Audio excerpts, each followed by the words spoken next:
This movie has the book community in shambles. Why, you may ask? Stick with me and you're going to find out.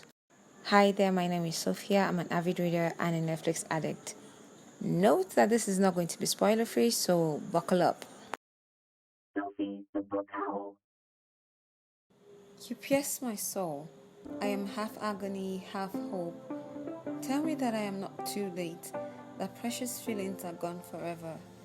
I have loved none but you, unjust I may have been, weak and resentful I have been, but never inconstant.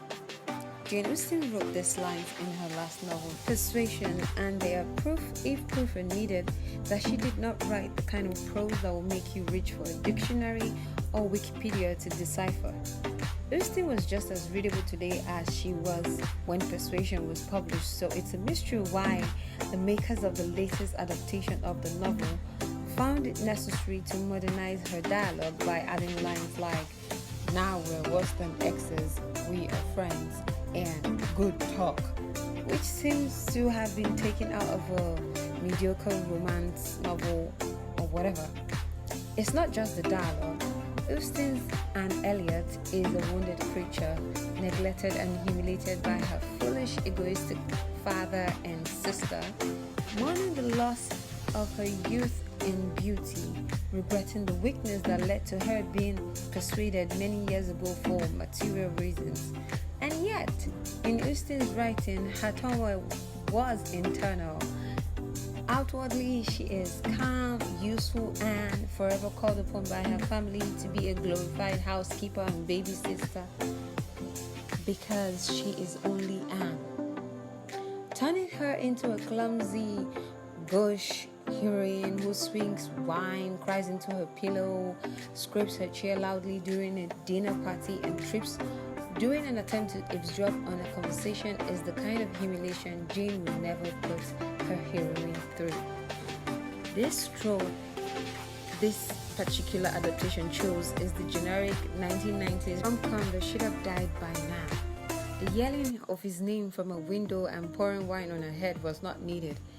It is okay, even expected, for a modern-day adaptation to want to add dimensions to characters from a historical novel by exploring feelings and behavior that were left unwritten in a more conservative and decorous age.